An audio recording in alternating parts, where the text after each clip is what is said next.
Mark here from newhometricks.com, and today I want to talk a little bit about the Philips Hue Motion Sensor. Now, we've installed this here in the kitchen alongside with the Philips Hue Lightstrip Plus, and you will have seen us unbox this in a previous video as well. Now, the idea behind this is fairly straightforward. When you walk into a room or area of your home, the motion sensor picks that up and can automatically activate the relevant light scenes that you choose in the app. Installation is fairly straightforward. It comes with a little bumper that you can screw into the wall, and that provides an anchor point for the motion sensor to actually magnetically attach. And because it attaches magnetically, it's easy to angle the motion sensor to sort of aim it in the right direction for where you'd like to detect motion. It has a relatively good field of detection, and here in the kitchen it does detect motion throughout the whole room. So the moment you walk in through the door, the lights come on.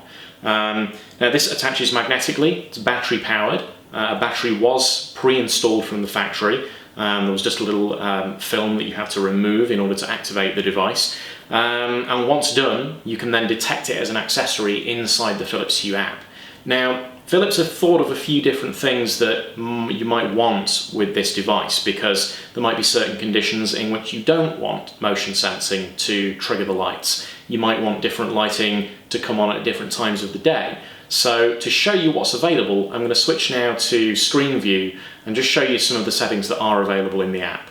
Okay, so here in the Philips Hue app, we can go and take a look at the settings that we have for the motion sensor. So if I go over to the settings section, and if I go down to accessory setup, and this is where you can see all of the accessories like switches and motion sensors that you've got configured in your Hue Home.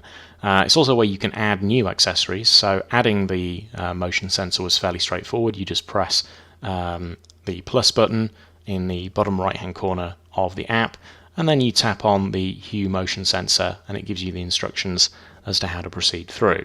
Now, we've already added the motion sensor. If I go back and tap on Kitchen Motion Sensor 1 down here at the bottom, and it comes up with the settings for the motion sensor. Now, you can change the room that the motion sensor belongs to, and the motion sensor is recommended for a maximum of 3 rooms, so you can actually trigger light scenes across multiple rooms when motion is detected. We've just got it assigned for the kitchen at the moment. And then you can set 2 different times of day for different light scenes. So when motion is detected during the day, and we've got that set from 8 AM through to 11 PM, activate the read scene, and then night from 11 PM through to 8 AM again in the morning, activate the blue scene that we've got configured. So you can customize these, of course. You can change the times, you can change the scene that is activated when motion is detected during these time windows. The reason for these different time windows is fairly straightforward. You might install the motion sensor into a room or area of your home that you might enter at night. So let's say you wake up in the night, you need a drink. You don't want the lights coming on at full brightness and dazzling you while you're still kind of half asleep. You want to still be able to maybe go back to bed afterwards.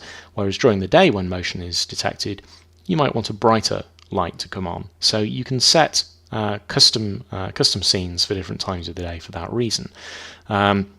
Then you can define what happens when there is no motion. So you might want the lights to go back off again after a certain period of time. So you can say after a certain period of time, anywhere from 1 minute through to 60 minutes, activate the following scene, and you can say turn off or do nothing. So if you'd like the lights to stay on once motion is detected so that you can just turn them off manually when you leave the room, then you can say do nothing. We've got it set to turn off after 15 minutes. And then there's a few advanced settings here. So you've got daylight sensitivity, for example. Now, you might want the motion sensor to only trigger the lights to come on if the level of illumination in the room is already below a certain level. So if you've got windows in the room and there's already plenty of light coming through during the day, then you might not want the lights to be triggered.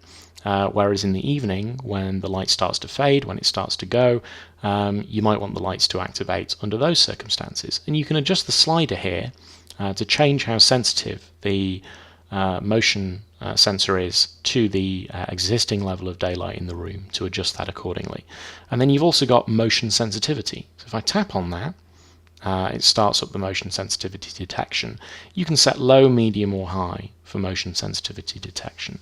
So that might be useful if you've got pets that might roam around, that kind of thing. You might want to set the motion sensitivity and adjust it accordingly. These are of course settings that you can have a play around with and get the right settings for you.